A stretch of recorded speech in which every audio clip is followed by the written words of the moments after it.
Hello student, Mohiuddin कपड़े कन्या महाविद्यालय के यूट्यूब चैनल में आपका स्वागत है। मैं आज आपको बीए फर्नीचर का एक नया topic introduction of class and object के बारे में बताऊंगा कि ओओपी प्रोग्रामिंग के अंदर यानी ऑब्जेक्ट ओरिएंटेड प्रोग्रामिंग के अंदर क्लास और ऑब्जेक्ट क्या है, आप इसको किस प्रकार से डिक्लेयर करते हैं और इसको किस प्रकार से अपने एक्सेस कर सकते हैं, क्लास के अंदर क्या क्या होता है और उसको किस प्रकार से ऑब्जेक्ट द्वारा एक्सेस किया जाता है, आज मैं इसके बारे में बताऊंगा। मैं आज केवल इस वीडियो में आपको क्लास और ऑब्जेक्ट के बारे में इंट्रोडक्शन दूंगा और इसके बाद जो नेक्स्ट वीडियो बनाऊंगा उसमें मैं अपने क्लास के और ऑब्जेक्ट के साथ मिलकर एक प्रोग्राम बनाएंगे जिसमें अपने ऑब्जेक्ट और क्लास को दोनों को एक्सेस किया जाएगा। तो आज अपने क्या करते हैं कि क्लास और ऑब्जेक्ट का हल्का सा इंट्रोडक्शन लेते हैं कि क्या होता है क्लास और क्या होता है ऑब्जेक्ट। इससे पहले जो मैंने आपको वीडियो बताया तो इसमें मैंने आपको यूनियन और स्ट्रक्चर बताया था। यूनियन और स्ट्रक्चर क्या है? यूनियन और स्ट्रक्चर भी आपका एक यूजर डिफाइंड डाटा टाइप है। मैंने कहा था आपको क्या है,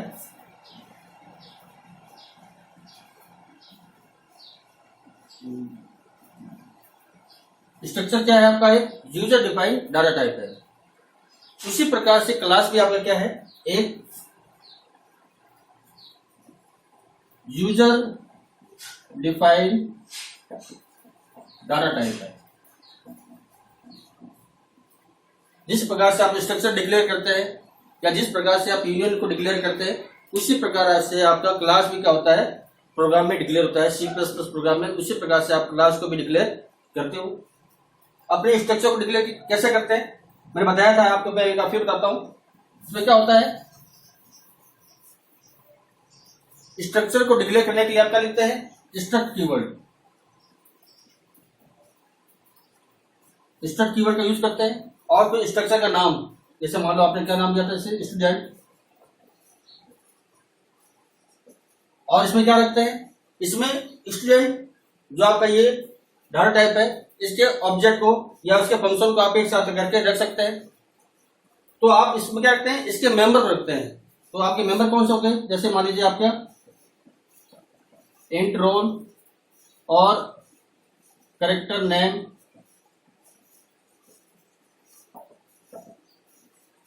यह क्या है, मेंबर कराएंगे। किसका कराते हैं, स्ट्रक्चर के मेंबर कराते हैं। तो सेम उसी प्रकार से अपने क्लास को भी इसी प्रकार से डिक्लेयर कर सकते हैं। क्लास क्या है मैं बताया था आपको, दोबारा बताता हूं। क्लास एक यूजर डिफाइंड डाटा टाइप बोल सकते हो आप। क्लास एक ओओपी प्रोग्रामिंग का एक ऐसा आप उसका सिद्धांत है जिसमें ऑब्जेक्ट और फंक्शन को एक साथ रखा जाता है। क्लास के मेंबर क्लास के बाहर और क्लास के अंदर एक्सेस किए जा सकते हैं, लेकिन उसके लिए आपको एक्सेस मॉडिफायर का प्रयोग करना पड़ता है। अगर मान लीजिए आप क्लास को डिक्लेयर करते समय अपने मेंबर को किसी प्रकार से एक्सेस मॉडिफायर का प्रयोग करके कोई भी डिक्लेयर नहीं करते हैं तो बाय डिफॉल्ट वो किस प्रकार के होते हैं, वो बाय डिफॉल्ट प्राइवेट प्रकार के डिक्लेयर होते हैं। जबकि स्ट्रक्चर में जो आप ये मेंबर है, अगर आप कुछ इसमें नहीं लिखते हैं, मतलब यानी इसके एक्सेस मॉडिफायर का प्रयोग करके आप इसको नहीं डिक्लेयर करते हैं तो ये बाय डिफॉल्ट किस प्रकार के होते हैं, ये होते हैं आपके पब्लिक प्रकार के लिए। लेकिन क्लास में वो क्या होते हैं, प्राइवेट प्रकार के डिक्लेयर होते हैं। क्लास जैसे क्लास है आपकी, क्लास में दो चीजें होती है, एक होता है डाटा मेंबर और एक होता है आपका मेंबर फंक्शन।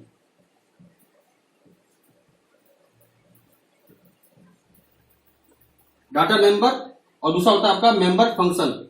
इन दोनों के कॉम्बिनेशन से क्या बनता है, आपकी क्लास बनती है। डाटा मेंबर और मेंबर फंक्शन आप क्लास के अंदर डिक्लेयर कर सकते हैं या क्लास के बाहर भी आप इसको डिक्लेयर कर सकते हैं। यानी आपके ये मेंबर चाहे ये हो चाहे ये हो, आप इसको इनसाइड ऑफ क्लास या फिर आप इसको रेजोल्यूशन ऑपरेटर का प्रयोग करके आप इसको क्लास से बाहर भी आप डिक्लेयर कर सकते हो या इसको एक्सेस कर सकते हो। स्कोप रेजोल्यूशन ऑपरेटर मैंने आपको जब आपका ऑपरेटर नाम का जो टॉपिक था मैंने इसको बताया था कि स्कोप रेजोल्यूशन ऑपरेटर क्या होता है। तो स्कोप रेजोल्यूशन ऑपरेटर क्या होता है,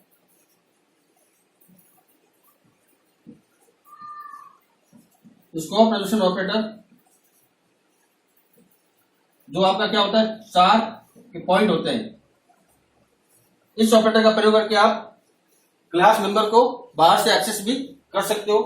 तो आप क्लास के मेंबर को इनसाइड ऑफ क्लास या इसको ऑपरेशन ऑपरेट करके आप क्लास से बाहर इसको डिक्लेयर कर सकते हो। क्लास के मेंबर को डिक्लेयर करने के लिए आपको इसके स्कोप को बताना पड़ता है। किसको बताना पड़ता है? इसका स्कोप। स्कोप का मतलब होता है कि आपके जो क्लास के मेंबर हैं उनका कार्य क्षेत्र यानी उसकी लिमिटेशन प्रोग्राम में कहां तक है, यानी उन मेंबर को प्रोग्राम के किस हिस्से से आपको कॉल किया जा सकता है या एक्सेस किया जा सकता है। इस चीज को कौन बताता है? आपका स्कोप बताता है। स्कोप की डेफिनेशन या स्कोप का डिफाइन किससे करते हैं? एक्सेस मॉडिफायर का। आपके C++ में 3 प्रकार के एक्सेस मॉडिफायर होते हैं। एक्सेस मॉडिफायर, एक होता है प्राइवेट, दूसरा होता है पब्लिक और तीसरा होता है प्रोटेक्टेड। तीसरा होता है आपका प्रोटेक्टेड। तो आप प्राइवेट, पब्लिक और प्रोटेक्टेड एक्सेस मॉडिफायर या स्कोप का प्रयोग करके अपने मेंबर, जो क्लास मेंबर है, इनका स्कोप आप निश्चित कर सकते हैं कि वो उनकी लिमिटेशन कहां तक है, प्रोग्राम में कहां तक है। तो ये इन तीनों के द्वारा डिफाइन किया जाता है इनके स्कोप को। पहले बात करते हैं प्राइवेट होता क्या है। प्राइवेट एक्सेस मॉडिफायर ऐसा मॉडिफायर है जो मेंबर, जो क्लास के मेंबर होते हैं वो केवल क्लास तक लिमिटेड होती है इनकी। मतलब ऐसे मेंबर अगर आपने उसको प्राइवेट प्रकार का डिक्लेयर किया है तो उसकी लिमिटेशन कहां होगी? उस क्लास तक ही रहेगी। यानी जिस ब्लॉक में वो डिक्लेयर हुए हैं मेंबर, उस ब्लॉक तक ही वो कार्य करते हैं अगर आपने उसको प्राइवेट प्रकार का बनाया है तो। जैसे पब्लिक का होता है। पब्लिक का मतलब ये होता है कि पब्लिक, अगर आपके मेंबर पब्लिक प्रकार के हैं तो आप उसको एक्सेस पूरे प्रोग्राम में कहीं पर भी कर सकते हैं। यानी उसकी लिमिटेशन क्या होती है? पूरे प्रोग्राम होता है। मतलब पूरा प्रोग्राम क्या होती है? पब्लिक प्रकार के मेंबर की लिमिटेशन होती है, यानी इसका स्कोप क्या होता है? पूरा प्रोग्राम होता है। तीसरा है प्रोटेक्टेड। प्रोटेक्टेड का मतलब ये है कि आप जब आगे जो अपने वीडियो बनाएंगे या आगे जो पढ़ेंगे उसमें आपका एक टॉपिक आएगा इनहेरिटेंस, उसमें इसका प्रयोग किया जाता है। मतलब आप इसका प्रयोग डिराइव्ड क्लास में कर सकते हैं। क्या कर सकते हैं इसका प्रयोग? डिराइव्ड क्लास, यानी जो मेन क्लास होती है, मेन क्लास को बांटकर जो नई क्लास बनती है उसको क्या बोलते हैं? उसको बोलते हैं डिराइव्ड क्लास। तो आप प्रोटेक्टेड का प्रयोग कहां करते हैं? डिराइव्ड क्लास में करते हैं। जैसे मान लो फॉर एग्जाम्पल, जैसे मान लीजिए आपका एक घर है, आपका घर है और आपका घर आपकी क्या प्राइवेट प्रॉपर्टी है। आपके घर में आप रहते हो और आपके मेंबर रहते हैं। जो आपके मेंबर है जैसे माता पिता, मम्मी पापा जो भी है और भाई बहन जो भी है आपके, वो आपके रहते हैं। तो वो क्या है? वो आपकी प्राइवेट प्रॉपर्टी है। उसमें किसी दूसरे का अधिकार नहीं है या कोई दूसरा बाहर का व्यक्ति आके आपके घर में नहीं रह सकता। तो वो क्या करता है? वो आपका करता है प्राइवेट। आपकी लिमिटेशन क्या है? आपका घर। अगर मान लीजिए यही ऐसी कोई जगह है जो पब्लिक प्लेस है, जैसे मान लीजिए कोई पार्क है। अब पार्क में क्या है? पार्क में कोई भी व्यक्ति आता है, जाता है, उठता है, बैठता है, उसकी कोई लिमिटेशन नहीं है। उसमें कोई भी व्यक्ति आ सकता है, बैठ सकता है, घूम फिर के जा सकता है। तो वो क्यों? क्योंकि वो आपकी पब्लिक प्रॉपर्टी है। और दूसरा है आपका, तीसरा है प्रोटेक्टेड। प्रोटेक्टेड में क्या है? जैसे मान लीजिए आपका घर है और आपके घर में कुछ कमरे या कुछ रूम आपके के एक्सेस में है, यानी कुछ आपके कमरे क्या या जो रूम है आपके ज्यादा है, आपने क्या किया? उसको रेंट पे दे दिया। रेंट पे दिया तो जो रेंटर आपका जो आप घर में रह रहा है वो आपके परमिशन से रह रहा है। आप उसके बदले क्या ले रहे हो? उससे पैसे ले रहे हो। आप उससे क्या ले रहे हो? पैसे ले रहे हो तब, और आपकी परमिशन दी है रहने के लिए, तब वो आपके रूम में, आपके घर में वो रह रहा है। तो वो क्या करेगा? आपका प्रोटेक्टेड। यानी प्राइवेट का मतलब ऐसा मेंबर या ऐसे मेंबर जो जिस ब्लॉक में डिक्लेयर हुए हो, वो उनका कार्य क्षेत्र का, उसका स्कोप कहां तक होता है? उस ब्लॉक तक ही सीमित रहता है। उससे बाहर वो कार्य नहीं करते हैं। अपने सकते हैं इसको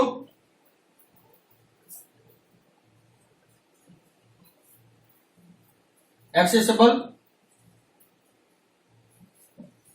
only class block.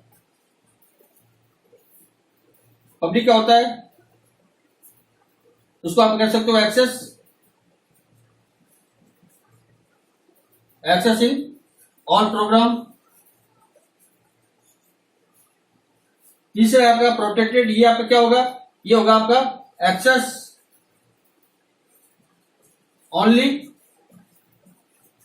Derived class. मतलब आप इसको केवल डिराइव्ड क्लास तक ही एक्सेस कर सकते हो। तो ये एक्सेस मॉडिफायर करके आप इसका प्रयोग करके आप अपने मेंबर का जो स्कोप निर्धारित कर सकते हो। तो ये बात करते अपने क्लास की बात हुई थी। अब बात करते हैं कि जो क्लास आप बनाते हो उसका सिंटैक्स कैसा होगा, यानी आप उसको किस प्रकार से डिक्लेयर करोगे। अब उसके बारे में बात करते हैं थोड़ा सा।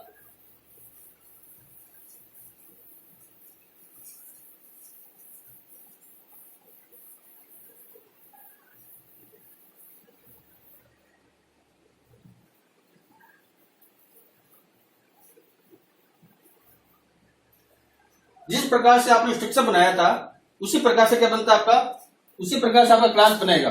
मतलब आप उस क्लास को भी उसी प्रकार से डिफाइन करोगे जिस प्रकार से आपने क्लास स्ट्रक्चर को डिफाइन किया था। स्ट्रक्चर आपका लगभग सेम होगा और उसी प्रकार से क्या कर सकते हो आप उसके मेंबर को या उसके ऑब्जेक्ट को भी डिक्लेयर कर सकते हो जिस प्रकार से आप स्ट्रक्चर को करते थे। तो अपने छोटा सा उसका सिंटैक्स देखते हैं क्लास का। क्लास को डिफाइन करने के लिए सबसे पहले जो कीवर्ड का यूज होगा उसका नाम होगा क्लास।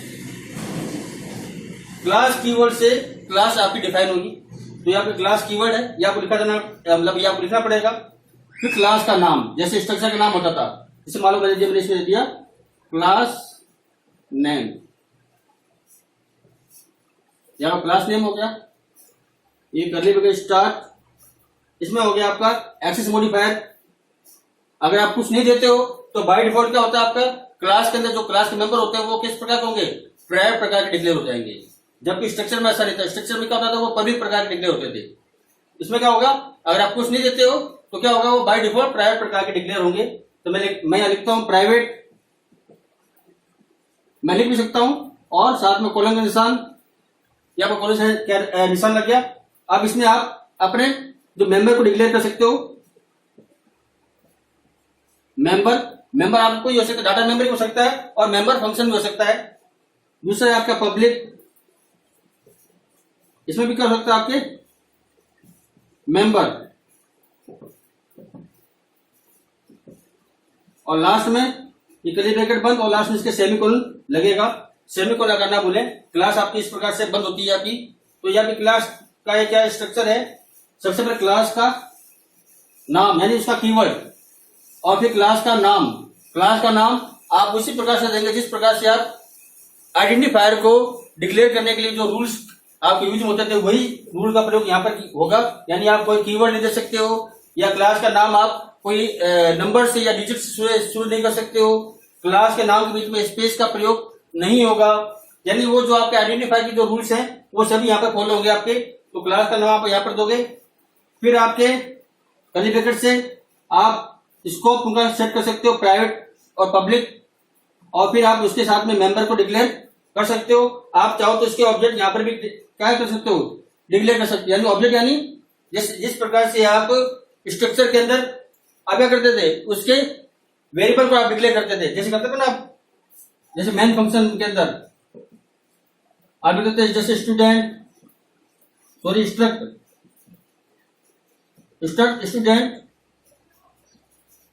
जैसे मान लो आपने दिया STU दे दिया था, तो वो नाम क्या था आपका, ये आपका क्या था, एक वेरिएबल था जो किस प्रकार का था, स्ट्रक्चर प्रकार का था, और उसका डाटा क्या था आपका, स्टूडेंट था।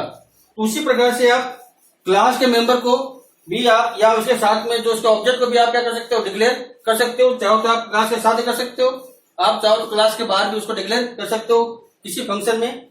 तो उसको डिक्लेयर करने का जो तरीका क्या होगा आपका, इसी तरह होगा, क्या होगा आपका, जैसे वॉइड मैन, जैसे नेक्स्ट में क्या कर रहा हूं, मैं इसके ऑब्जेक्ट को डिक्लेयर कर रहा हूं। मैं क्या लिखूंगा, क्लास आपका क्या होगा, कीवर्ड आएगा, फिर सॉरी क्लास नहीं, मेंबर का नाम। जैसे मान लीजिए यहाँ पर जो क्लास का नाम क्या, स्टूडेंट है, क्लास का नाम क्या है, स्टूडेंट। तो मैं लिखूंगा स्टूडेंट डॉट ओबीजे क्या आपका ऑब्जेक्ट का नाम। आप चाहो तो इस प्रकार से कर सकते, जैसा आप करते हो ना इंट XYZ, आप चाहो जितने ऑब्जेक्ट यहाँ पर क्रिएट कर सकते हो। जैसे आपका जैसे नॉर्मल वेरिएबल आप क्या करते हो, क्रिएट करते हो, उस प्रकार से आप ऑब्जेक्ट भी क्रिएट कर सकते हो। चाहे आपकी जितनी इच्छा हो या जितने प्रोग्राम में आवश्यकता हो उतने आप ऑब्जेक्ट यहाँ पे बना सकते हो इस प्रकार से। तो मैंने बनाया स्टूडेंट डॉट ऑब्जेक्ट, ये ऑब्जेक्ट क्या बन गया, ये क्लास का ऑब्जेक्ट है जो क्या करेगा, इसके मेंबर को एक्सेस करेगा। तो ये आपका ऑब्जेक्ट बन गया। तो ये आज का टॉपिक था क्लास और ऑब्जेक्ट। ऑब्जेक्ट का काम है आपके मेंबर को एक्सेस करना। जिस प्रकार से स्ट्रक्चर में क्या था, आपका जो वेरिएबल बनता था स्ट्रक्चर प्रकार का, वो स्ट्रक्चर के मेंबर को एक्सेस करता था। उसी प्रकार से ऑब्जेक्ट क्या करेगा कि आपके क्लास के मेंबर को एक्सेस करने के काम में आएगा। तो आज के वीडियो में मैंने केवल आपको इंट्रोडक्शन दिया क्लास और ऑब्जेक्ट के बारे में। मैं नेक्स्ट वीडियो में आपको इसको प्रोग्रामिंग के सहायता से समझाऊंगा कि किस प्रकार से आप एक क्लास के लिए प्रोग्राम बनाते हैं और वो क्लास प्रोग्राम में किस प्रकार से बिहेवियर करती है, उसका प्रभाव कैसा होता है।